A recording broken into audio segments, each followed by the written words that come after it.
Happy 4th of July. Just finished some dinner, so I might be a little bit belchy. Soft shell crabs, hot dogs and beans.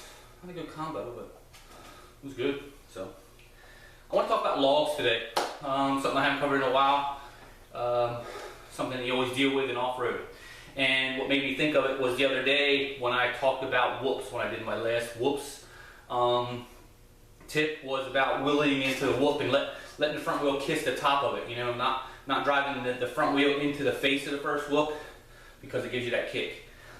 A lot of the same thing, characteristic of the bike, you get the same reaction with a log. If you drive, you know, if this is the log, this is the front wheel, rear wheel, if you just drive the front wheel into the face of the log, it gets more of a kick out of the rear. The idea is you want to wheelie before the log, a slight loft of the front end, and let the front wheel come down and kiss the top. It lessens the kick you get with the rear. Now, a lot of young kids, I'm sure, are watching this saying, well, I'll just wheelie the thing and let the rear wheel catch it. Well, a lot of times when you do that at speed, third gear or so, you'll get more of a buck with the rear wheel that way. When you let the front wheel kiss the top of it, top, not the face, the top, it lessens the kick you get with the rear. When you just wheelie the rear wheel, then you're going to get more of a kick out of it, and also sometimes so hard, depending on the size of the log, it'll also buck your feet off the pegs. So it's something you want to be conscious of. Let's talk about the loft, okay? Excuse me, there was that burp I was talking about. As far as the loft, and I use my middle finger for my clutch, bear with me. To loft the front end, you start from the engagement point of the clutch, where the bike stops and starts. A lot of people pull the clutch all the way into their fingers, and when they pull their clutch all the way into their fingers, from there to the point where the bike actually starts to move, will throw off timing and actually will work against you in trying to learn how to loft your front end. Plus, coming into a log, loft in the front end, I'm sorry, talking about lofting your front end, bend your knees as you pull the clutch in a little bit to that engagement point. As you bend your knees and go forward, it actually will compress the fork. As you let the clutch back out and give it gas, straighten your legs and pull back a little bit. As you straighten your legs, what's going to happen is you're going to actually get weight off the front end, and the forks will actually decompress. Okay, when they will compress when you bend your legs, actually. So you're also helping it there with a little bit of body movement.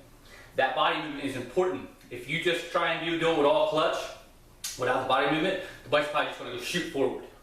Okay, so practice a loft in an open area, okay, and then bring the log in. Small log, and start working the bigger ones. And the thing is, like, working at it straight on, head on, you can just, take the front wheel into it and get over it safely, yes. Practice that, how the bike's going to react. But the idea is you want to wheelie the thing and don't let the front wheel kiss the face. Comes down the top, and how do we do that? Just a little bit slight pull of the clutch back in. Once you loft the front end, a slight pull of the clutch back in, drops the front wheel, kills power to the rear, the front wheel comes back down on top of the log. Okay? Once the front wheel's down and clear of the log, lean your body weight forward to get weight off the rear end, but also pulling up with the foot pegs, kind of like when you bunny hop a bicycle, pull the rear wheel over.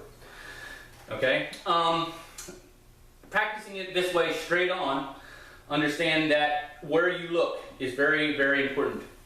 Meaning rolling up to it, you want to pick a spot on the ground where you want to loft from first, okay? So just judge by the height of the log. If it's 12 inches high, 12 inches before the log is where you want to loft your front end. So it's just a slight loft. And it's where you look, like I said. The height of the log is where you want to look before it to loft, and then look at the top of the log. Do not look at the face. If you look at the face of the log, you're going to drive the front wheel right into it. It's kind of hot here in my garage, so I'm wiping the sweat off as I talk.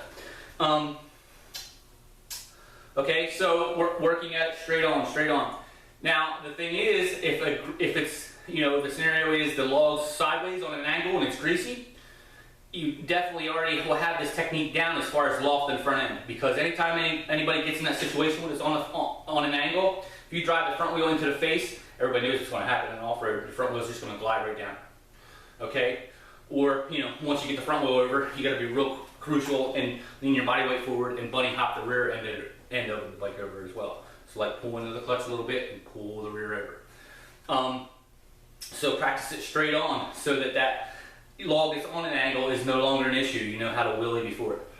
Take your time and really work on your engagement point and that loft and that timing. Again, with my other tips, you've noticed that your clutch, I don't like to use excessively, But it can, in a technical situation, as far as lofting the front end, really come in handy and help you. Your clutch is your friend. If you're a guy on a big 450 and you think, I don't have to worry about that, just whack on the throttle. Clutch is going to make your timing more precise. Work with the clutch just a little bit, pulling it back in. Because a lot of times if you just rely on throttle without the clutch, the front wheel gets high, there's no real control of the front end, and there's no real control when it's going to come back down, and you're still going to get more of a kick.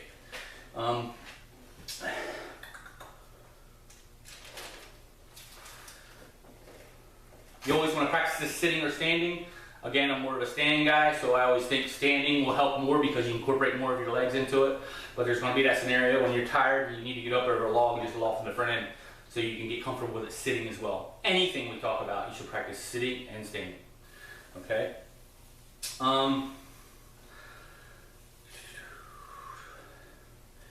Like I said, just finishing up here.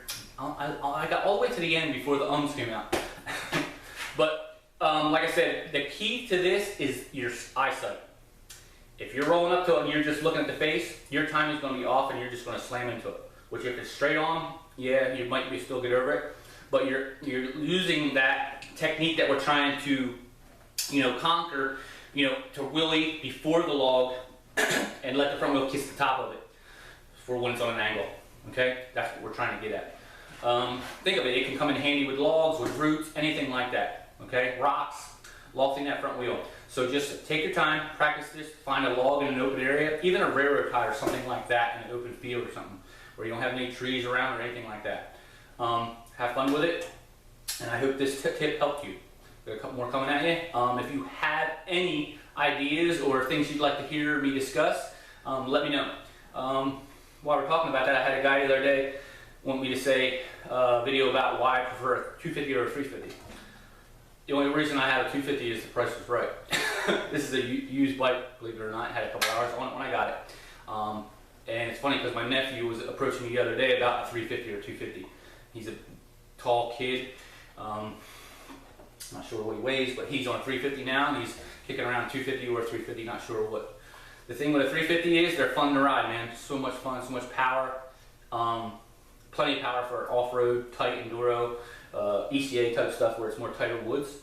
But if it gets slimy or sloppy, they're a little bit more, manhandle. To me, I don't have the energy I used to, and the inertia that they build, a lot of times slowing down, throwing them down, or throwing them around is a little bit tougher than it would be on a 250F. But these days, I'm all about just whatever's fun. 250F is kind of fun. I don't really prefer one over the other.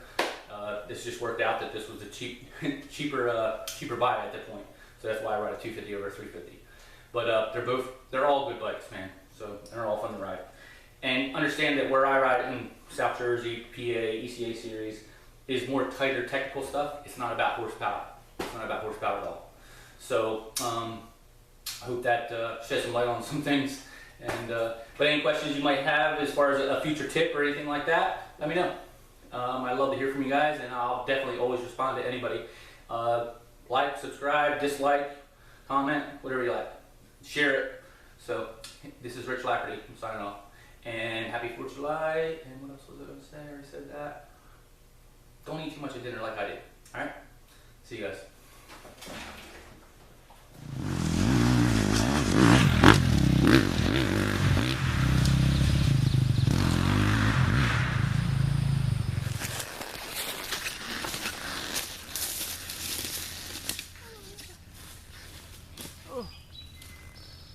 I remember how to do this. Oh, yeah.